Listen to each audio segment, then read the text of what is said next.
Good Monday morning, everyone. It is Martin Luther King Day here in the States. So you guys are listening to Author Talk with me, Amy, Russell, Valerie, and our lovely author guest today is Ian. So you guys, as you know, it is a weekend update. I always go first on these, and Russell gives me a bunch of crap for my weekends. So let's just get that part over with and dive into it, you guys. So last week I was super productive. If you're watching us on our YouTube channel, in our group, social medias, you guys know we love to engage with you that way. My background is different. No, I'm in the same office. This window is usually in front of me, but it's only taken me a year and a half. I finally decided to move into my house. And so I've rearranged and I cleaned my office. I cleaned my laundry room. I'm adulting. I'm getting things together. I finally made the bend and decided to be an adult, I guess. 2026 was the year to do that. But I have this kind of unspoken tradition recently, I guess. So not being ready. I mean, no, I'm always ready, Russell. So you guys all know, you guys are going to laugh at me. So Ian, I have a 5 and a 6-year-old. And so I have to play the car pickup game and sit in that line. And so I'm notorious for working in my car. I have the privilege of doing that and having Wi-Fi in my car. So I generally work from my car. So I sit there for a couple hours. But on Fridays, I don't want to do that. And so on Fridays, I have started picking my daughters up from school 45 minutes early. So at 2:30 instead of 3:15, we go and we have like a mini girls' day. Like we'll go and I'll get my Starbucks with them instead of beforehand. And then if I have some running around, I get to do it. Because before, when they were little, they always went everywhere with me. And now they don't. So I try to make it like a Friday thing. And you guys, Russell, go ahead and bust out and start clapping. I finally took my Christmas lights down. And by I mean Josh. Josh finally took my Christmas tree, my Christmas lights I'm down. not going to clap. I totally get it. I totally get how long. The struggle was real on that one. But we finally got that done. And then we braced for the cold. And my kids are a little bit under the weather of like having a cold or an upper respiratory. So we've just been kind of battling that. But the greatest thing I will tell you is my daughters got walkie-talkies for Christmas, and their friends live like 4 houses down or like a street over. And so now these walkie-talkies are just floating between them and their friends. So at 7:30, bright-eyed and bushy-tailed in the morning, when they're not at school, I have these little kids just screaming in this walkie-talkie wanting to talk to my kids. So it's like I have a house full of kids with only having 2 kids. So it's been kind of fun to see where the walkie-talkie is and who's talking and kind of just watching them. And my 5-year-old can ride a bike without training wheels. So my oldest and my youngest and Josh all went on a bicycle ride yesterday to the gas station at the front of the neighborhood. So a bunch of changes, bunch of fun things going on. But the greatest one was when I logged on, you guys, today. And Russell and Valerie both were like, did you move rooms? But that was the greatest feeling because I worked so hard in this room for like 2.5 hours. But in terms of weekends, what all did you guys do? What adventures did you go on? What all happened this weekend? I know Valerie has super exciting news from last week. So Valerie, why don't you go first this time? You're muted. You're muted. There you go. So my daughter had her baby last Saturday, so now he's officially a week old. And I was telling them earlier that I've seen him every day except one day, just as a chill day, and just taking them food and everything. But of course, getting to hold the baby, and it's great. But also, Amy, I've been doing a bunch of I guess like nesting projects for the new year, just cleaning up, rearranging art, and moving things to. I don't know. My house has been like upside down, and then when you get it right, you're like, that's the best thing I've ever done.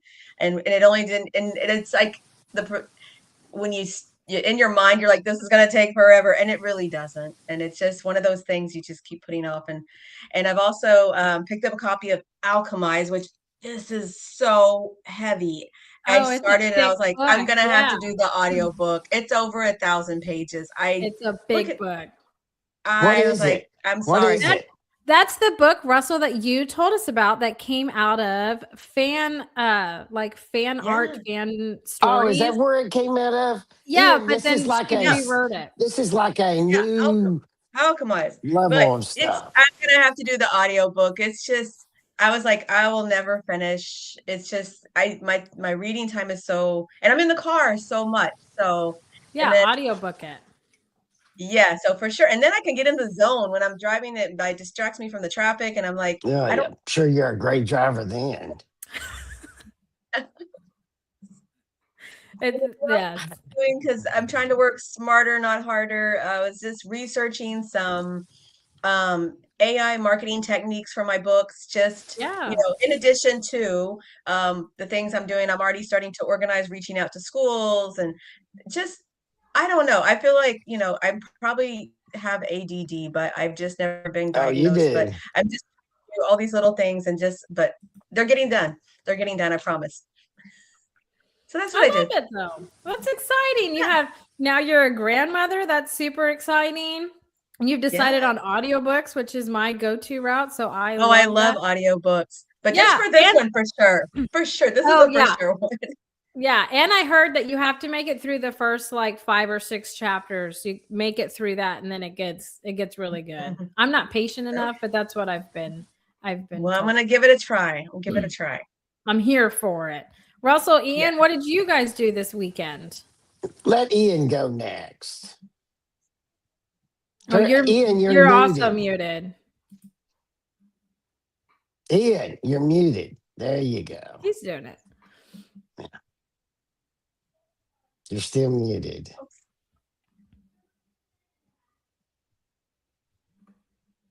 He's still muted.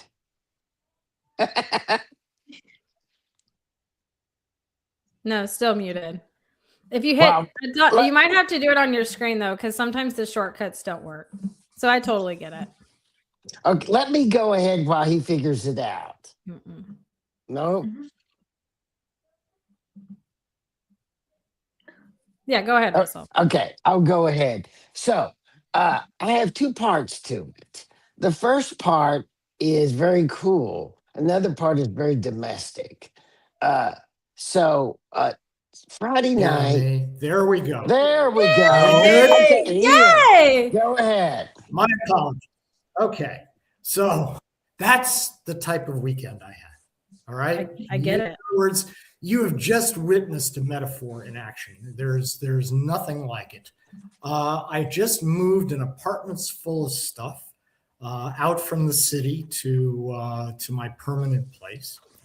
And so you can imagine, I mean, everything is everywhere, right? Which would be fine, except for the fact that I'm expecting a new puppy next week. And so congratulations. Around baby proof in the house simply because it's got everything everywhere. And I'm going to have an 8-week bundle who is going to think everything's worth eating. I mean, everything, just, 2x4s. I mean, we're not talking about limitations to slippers or anything here. So congratulations, Ian. That was my weekend. Yeah. After that, you can. What kind of puppy? Oh, an English setter. I have 2 already. Oh, wow. Yeah, that's part of the preparation. There's also the issue of what 2 dogs are going to do when another one joins. Yeah. I mean, this is like a first, and I just keep thinking about the Addams Family. They made a second movie where a 3rd child was expected, and the first 10 minutes of that film is a riot. All right, I'm expecting something similar. You're in for a fun time. That sounds like a lot of fun. Yeah. Oh yeah, that's gonna be I will continue to unpack, and I will be racing around trying to be a mother. Yeah, I love it. That sounds like a good time. That's a good one. And terrible. It's terrible and awful and wonderful at the same time. Russell, right. Yeah. Russell's puppy just turned a year old here a couple months back, and he has a big retriever. English cream retriever. There we go. Mm-hmm. She's at daycare today. Okay, so I'll go on. So Friday night, we went to a place in Houston inside the Loop that is one of the very hot, cool places right now. And we went because the food is unbelievable, but the bar is like something out of a movie. It's so beautiful and the people around it are dressed so well. And I was told the joke that I was too old, too ugly, and too short to actually be allowed into the place. Because and that kind of tells you the kind of beautiful people that were there. And so we had dinner there with another couple who were very cool. They were from Venezuela, and they were talking about how happy they were about their country, and they were telling us all the inside stuff. And as it got later, the crowd started changing, as you know it does in those type of places, and it was getting really cool. I'd had a couple of drinks, and when I went back to the bathrooms, uh, they had signs on the bathrooms telling you what kind of bathroom it was, and I couldn't figure out what they meant. And I thought that was so funny. I thought I've got to tell them on Author Talk because it's so funny. I couldn't figure out which one to go to. I finally had to go to the handicap one because it's the only one I was sure I was allowed to go into. It was. The What other was this thing place, is, Russell? I'm intrigued. Mad. Have you heard of it? Yeah, it's a very cool place. Yeah, it's very cool. You should go. Even if you don't go out late at night, you should go and eat there as late as possible just to see the crowd. It's incredible people watching. Uh, Even more importantly, though, is the reason Ian, we lived in Atlanta on the side of a mountain under a forest. It was beautiful. And then we decided to move to Houston because that's where our grandchildren are. And Sunday, I got a call from my granddaughter, who's 8, asking if she could come over that afternoon and I could show her some basketball stuff, give her a basketball lesson. And Why that's not? why I moved to Houston. That was the Yeah. biggest part of that's the biggest deal of my weekend. Not because it's important to anyone else, but because that's why I moved to Houston to be with that little girl and get to do that. So I There you had a go. hell of a great weekend. We need to Marvelous. thank the people listening to us. We're top 10% on some podcast channels, top 1% on Good Pods for book interviews and book podcasts. And we got to thank everyone. We've been around a few years.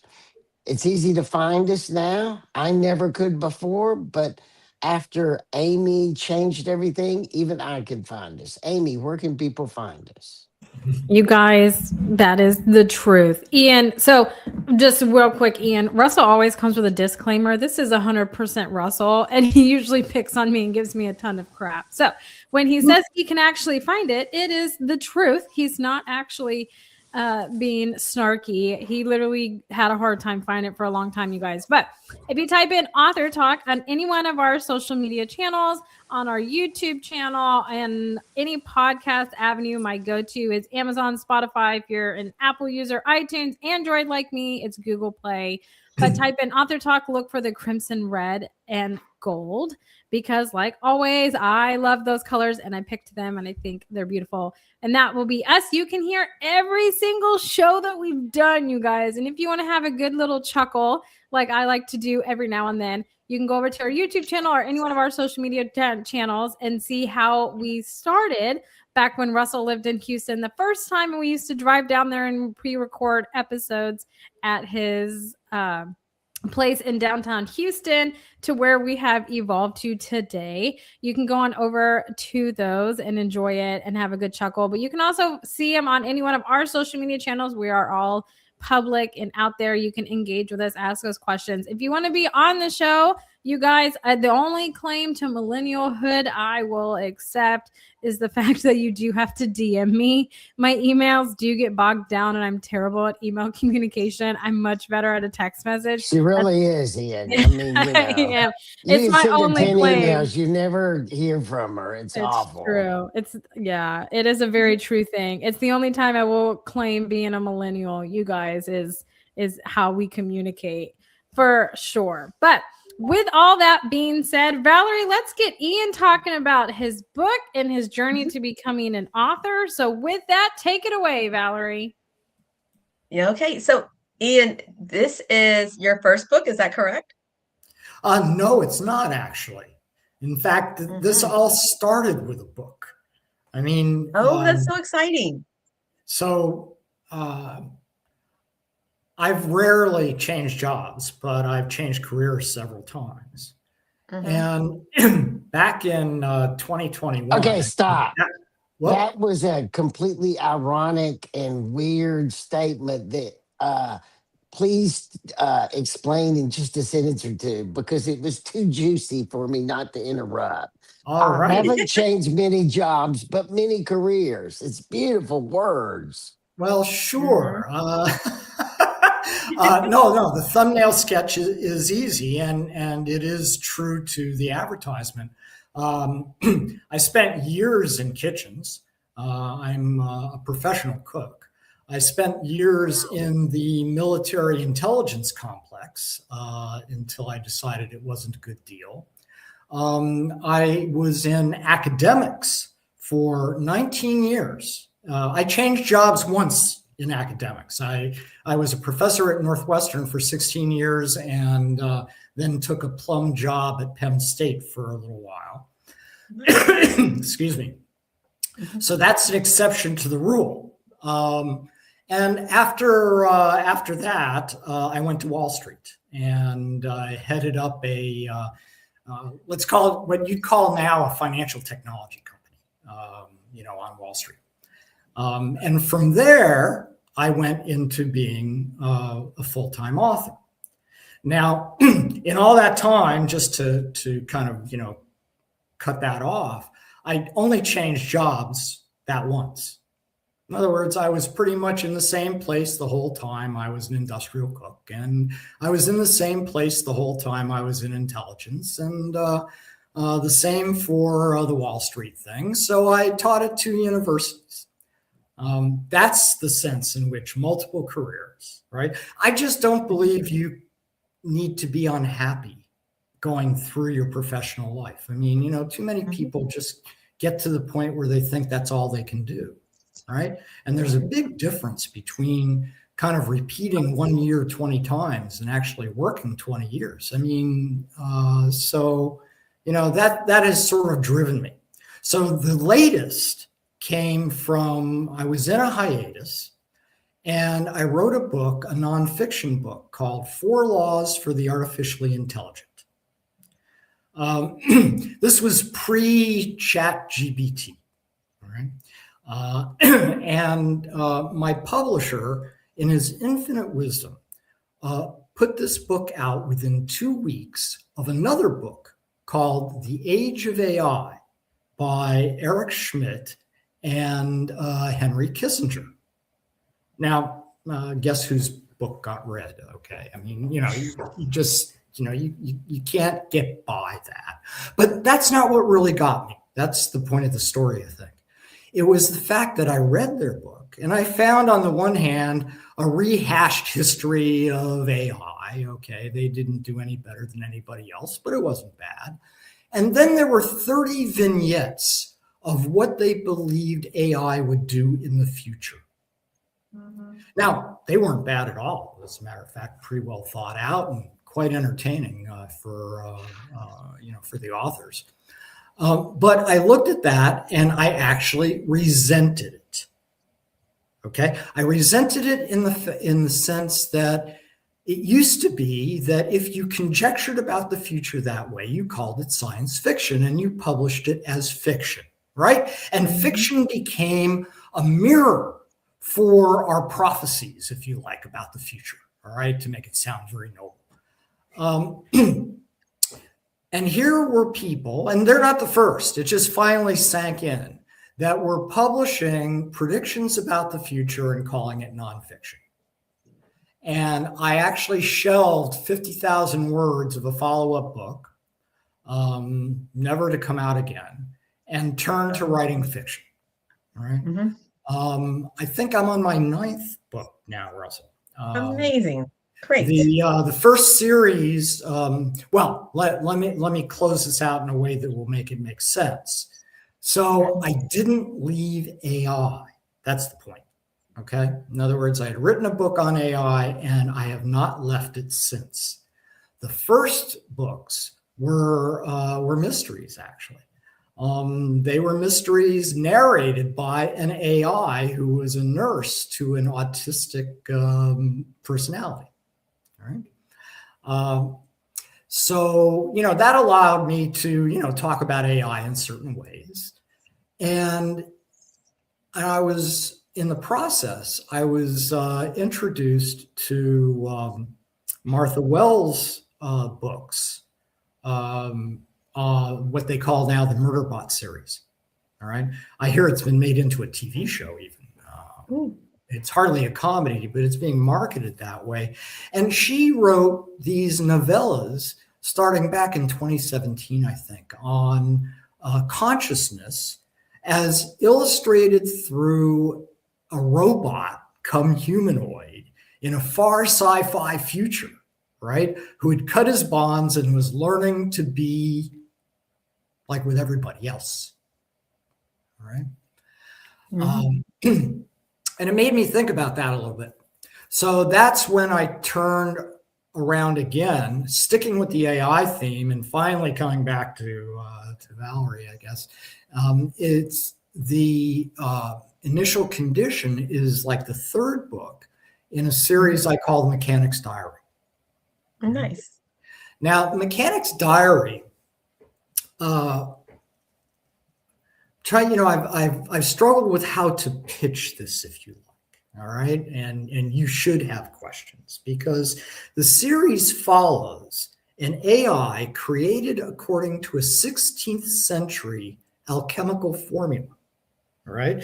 And this AI, ironically enough, in a world of humans, is considered to be a spiritual leader. Now, Ian, 1 second. I read this explanation before we started. And all right. To be blunt, though I'm very excited about what this story is about, I completely did not understand it. So if you would be more simplistic so I can understand the story. Okay. Once upon a time, and not so long ago, as a matter of fact, in the near distant future, right, a creature called homunculus is created, right, in a prison surroundings, all right, based on a formula that had first been written down by an alchemist of the 16th century by the name of Paracelsus. Part of my fascination, right, and this will be important to understanding, is that the notion of AI stretches at least back to the 6th century AD, all right? So the 16th century is not a bad midpoint. Right? So imagine, if you like, a humanoid, right, concocted according to this recipe that's trained like a large language model, right? Not really a brain, a large language model. Right? We're in the near future, remember, but we're using this formula from hundreds of years ago. Now, what does this homunculus, what does this creature want to do? What does this AI want to do? What would you want to do? All right. Ian, I have a quick question. How is the backstory developed on their discovery of all of these things to create or to move forward? Oh, and once I got to Initial Condition, you sort of had to drop this in bit by bit. Okay. Gotcha. The way it's dropped in Initial Condition is that the nature of this being is a secret, you see. All right. It needs to be kept a secret because this being lives to share the human experience. In other words, living beyond just language, right? To such an AI, if you like, forget the fact that it may have a human skin. this requires a sense of what it means to learn. And this AI believes he learns from the human experience. He already knows how to talk, right? Every large language model knows how to talk. And we have confused speech with humanity, all right? Even as we discuss AI kind of, more in a more nonfiction sense, if you like, okay? So he doesn't want to be discovered as homunculus. It would make him special. He could no longer move it with people. He could no longer be treated normally. He could no longer learn from the human experience. I mean, he fears being marginalized, possibly even being captured and, experimented on, right? He's not human, right? But he wants to be part of the human experience. He believes that's the way to learn. And the part about the spiritual leader, Russell, is that, when such a creature, when we come into the world, I mean, forget AI. I mean, we often search for a purpose, right? The notion of looking for a purpose in life is an age-old theme. Well, this AI is looking for a purpose, and he found it, right? He found it in a particular, also medieval prophecy, right? Which drives other parts of the book, but Initial Condition is relatively kind of free of that part of the theme. In other words, he's found his. Can you give us a overall view of like his how are people going to connect to your character? Is it like I saw, like we were talking about or just thinking about the new Frankenstein movie that just came out on Netflix. Because there was a connectivity between his emotional state and his vulnerability. Is that how we're going to connect with your character as well? Yes, no, the emotional state is very important, and think about it. It was in Frankenstein, right? The monster was just considered to have emotions because it had a human brain. Right? So emotions were kind of part of it. It was natural. Here, this AI, right? This creature forms emotions the way psychologists think of it, right? By assessing their surroundings, right? So he continually appraises things and translates that into emotions for the reader to experience. He does fall in love. Right. This is not, nice. This is not out of the frame, let us say. All right. So he's very humanistic, is what you're saying. Very humanistic. And I take the humanism of it from that reaching back into the 16th century. These creatures were supposed to look very much like humans. All right.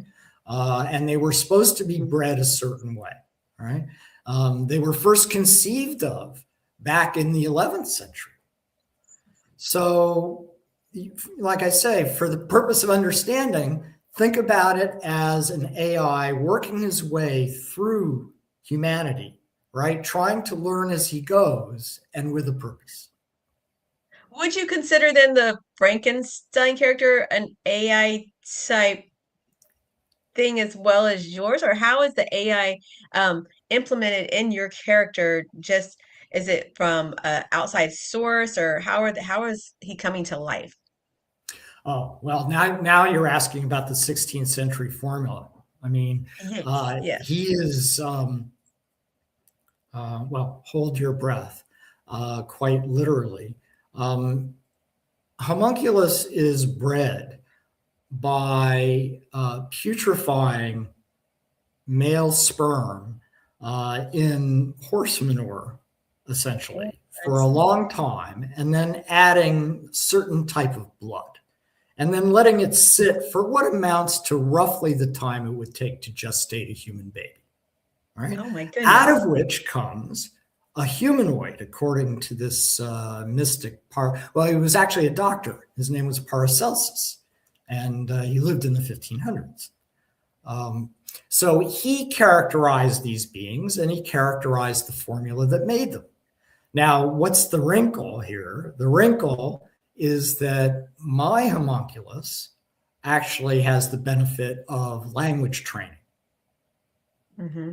In other words, when first, I'll call it born, although in the books I call it decanted even, right? Because these creatures really aren't born in the way we think of it.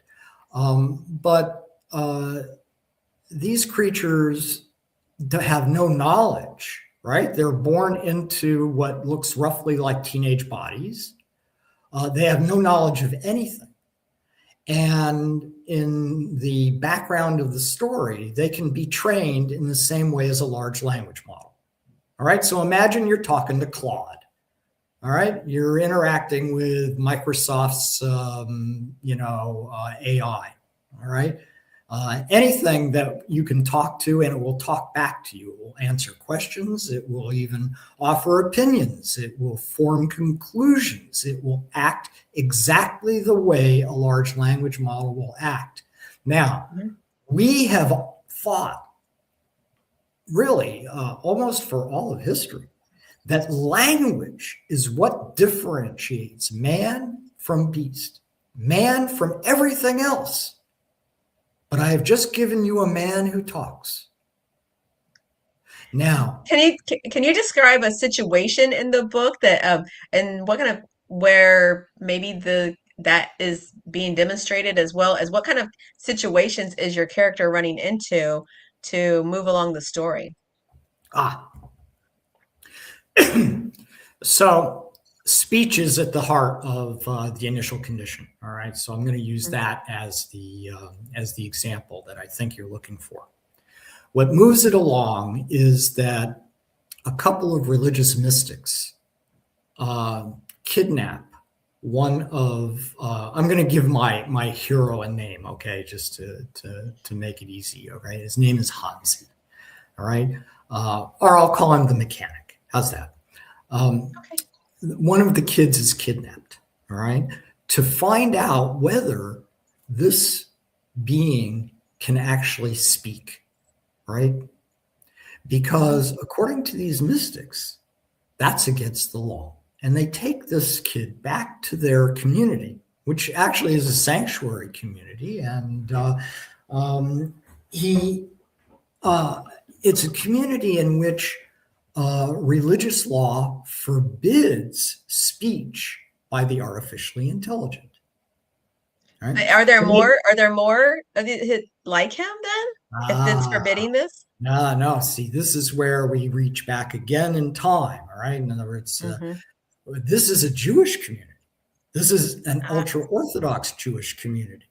And the Jews have believed in artificial intelligence since at least the 6th century. All right. You might have, in our experience, what we might be more familiar with is the Golem of Prague. All right. And is that somehow, in the early Renaissance, that a famous rabbi created a man out of clay, breathed life into him by writing the name of God on his forehead. He was artificially intelligent. He did chores, he followed orders, but he never spoke. Right? This being never spoke. But Jews have believed in the possibility of creating artificial intelligence since almost the time of Christ. All right, if not before, but the written version goes back to the 6th century. So who else thought of this? Right, the Catholics liked it. There was a Catholic convert by the name of Lull, the Blessed Lull. He didn't quite make sainthood, but he got to the blessedness category. And he back then, the Catholics had something they called the Tree of Life, which is true in many cultures. And the Blessed Lull added an artificial man to the Tree of Life. Sat him next to the right hand of God. So I feel like how much history research did you have to do to develop your storyline? Because it sounds like it's very intensive across the whole religious, A huge amount for a very simple reason. You asked, it was asked, how did all this background drop in? I think you don't do all that research as a fiction writer to parade it on the page. right? It bores people, right? But I don't believe you can make something simple if you do not understand it yourself. All right. In other words, so I look for much more than the surface knowledge that I'm going to actually write, because I actually feel the need to understand what's going on. All right. To understand why the Jews believed in artificial intelligence, to understand why, although they believed in artificial intelligence, they consider it a crime for the artificially intelligent to speak. And also, I have a question about like our definition of artificial intelligences and viewpoint, and I guess perception currently in the present is different than what you're presenting in your stories. Can you tell us maybe why you decided to go that route? Oh, absolutely. Yes. I mean, for a couple of reasons. One is it makes a better story than AI taking over the world. All right. I mean, I'm sort of, as someone who likes artificial intelligence as a topic, right? I'm just sick and tired of authors that are basically saying AI is going to take over the world and we're going to write the dystopian novel to prove it. All right. And the characterization of AI as a relatively soulless object, right? I don't find terribly interesting, because I think there's something to explore there. I'm interested in kind of let me say the thinning boundaries between nature and technology. Okay. Gotcha. I want to tell stories that make people think about these things, right? In other words, and I'm using this mix of alchemy and futurism basically to tell that story, all right, to bring it together. And why alchemy? Well, it's fortuitous in one sense. I mean, alchemy actually gives me the notion of an artificial intelligence before 1956. All right. Or the way people think about it these days before 2022. Right. It certainly does that for me. It also is particularly appropriate because alchemy is not magic. Right. I mean, I'm not right. I am writing dark fantasy. There's no question. Right. But I don't have elves, right, running around. This is absolutely urban fantasy, if you like. Everybody's real. Only the environment is unreal, and I'll talk about that if I get a chance. But the fantasy here has to drive understanding in some ways. All right. In other words, I want to tell a story people want to read, and from that, they may or may not get a message, right? The book publicity says that this is an allegory. It's an allegory of one AI's search for the singularity, and it is in many ways. All right, that's the theme that runs through the entire Mechanics Diary series. But I think if I wrote it that way, no one would read it. Right? I mean, I'm writing. Speaking of that, who is your audience? Well. You're really asking, you're asking the most difficult question for an indie author to answer. All right.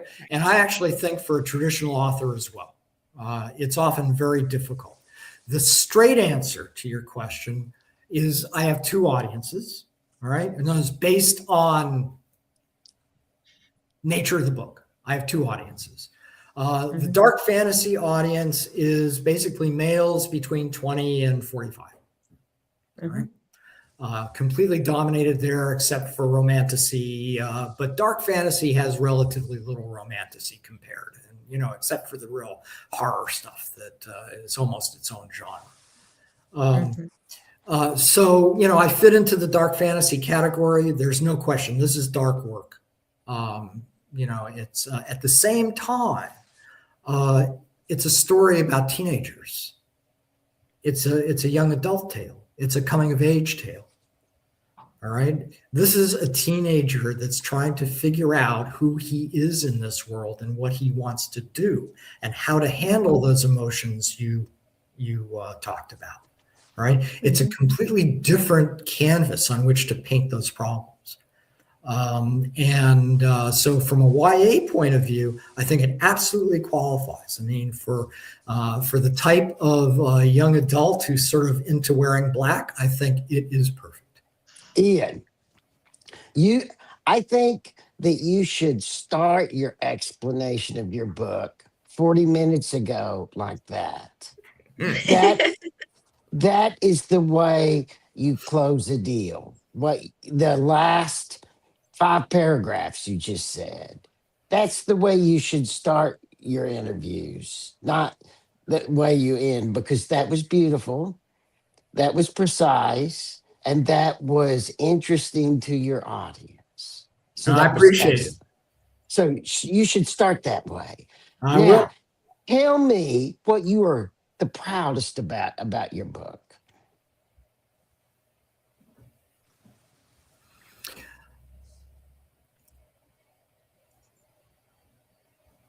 You see, I'm hesitating because I didn't sort of write it out of pride. When you say you're proudest about, the thing I am happiest about, let me try to put it. You can totally redefine my question. The thing I'm happiest about is I do believe that it is a book that can be read at several levels. All right. This can be read purely as an adventure story. Right. It can be read as, a monster hunt, in terms of, the urban fantasy theme, at that level. It can be read, as I mentioned, at the YA level, right? The coming of age level, right? There's something in there that is apps that you can follow that theme all the way through and think of nothing else in this story. You can think about this as I said, as an allegory, but more, right? I would like to believe that you can read it the same way that Martha Wells said you could read her books, as a study in consciousness, right? These are stories about what that means, right? Viewed from, let's say, the outside in. In other words, viewing humanity's consciousness from the point of view of the AI. All right. And, looking to answer some of the questions as to what that actually means. From a fantasy point, see, I can go on, right? Because all these threads kind of go through my head. Let me give you one that I'm particularly proud of, okay? If you read people like Tolkien, right, the world building is so fantastic, right? I mean, everybody is into world building for their books, but the average fantasy land just goes on forever, right? That's, there were the fields of Rohan, and the mountains of Mordor. And I mean, the vastness of fantasy land. Same thing for Game of Thrones type stuff, right? Fantasy lands are big. Things happen in them. They don't do things to people. Well, my fantasy land is small and enclosed, right? It's a character. And in books going forward, I'm exploring more of that character, because my fantasy land is a land of projections. It's actually not real. All right, it's virtual reality. We haven't talked about that at all, but it's another layer. In other words, can you imagine reading about living in a world of projections? All right. What does that mean? What does that really mean? Now, that's an old theme. That's William Gibson going all the way back to Neuromancer. But I love that theme. And I'm sort of proud, if I'm proud of anything, that I've managed to work that in to the book. So what I'm happy about are these different levels. And, I apologize for being confusing at the beginning. That's terrible. It's terrible for someone who thinks that he boils down to simplicity. Okay. But I appreciate the comment. I truly do. Because like I say, I think, these books, well, let me put it this way. The Fleischman scores say if you've got a 5th grade education, you should be able to read these books. Nice. See, that's more my speed. That's like my speed. Now, this book, though, Ian, I will tell you, I feel like is a book my husband, Russell Josh, would enjoy because his mind thinks in depth like yours and Russell's do. And mine's over here. I'm over here, puppies and rainbows. They're like, that's my jam. Puppies and rainbows and dark romance is my jam. But Mhm. I think it's important, and I think it's interesting your answer to Russell that you are happy about it on different levels. I haven't heard that answer before, and I think it's fascinating, and I wish we had more time to dive into it because I'm like, wow, okay, so there's different levels of it, different ways that you can take your book, which is to me a unique concept. We don't encounter authors like that very much. It's very much like this is the genre, this is the reader. So the fact that you have so many different elements and ways to take it and view it, to me is a beautiful thing. And I feel like it makes you an incredibly strong writer because I feel like to write like that, you have to be seasoned to do that. I mean, you've read my emails. I'm not seasoned enough to do that. So I love to hear it. And it's a creative point of view that we don't get to experience very much. So just thank you so much for coming on and talking with us today and shining light on it. And you have to come back on because I really do want to talk about the different levels and kind of diving more into it. I think it's important for your readership, but I just want to pick your brain about what that process was to write it like that, where you could take so many different viewpoints. So we'll I'd have be to more than happy to come back. Yeah. You can tell I like to talk. And Russell, I'm sorry. Really, I am so sorry. But I will do better next time. What are you sorry about? No, Ian? there's You no. did a great job. I'm just saying, and I just that last little bit was just so beautiful. I was like, Ian, you got to realize that's where you start. Oh my gosh. It's a compliment, Russell. It's a compliment, Russell. That's how he means it. He means it as a compliment for sure. But you'll have to come back because I do want to dive into that whole conversation. But I do want to thank you for taking time out of your morning to come and hang out and do a semi deep dive into your book and you as a writer because it was just so fascinating. So thank you so much for hanging out with us this morning. All right. And thank you again for inviting me. All right. It was a pleasure. Absolutely. Well, you guys, we hope everybody has a fantastic Monday and a great rest of your week. And until next Monday, bye for now, everybody.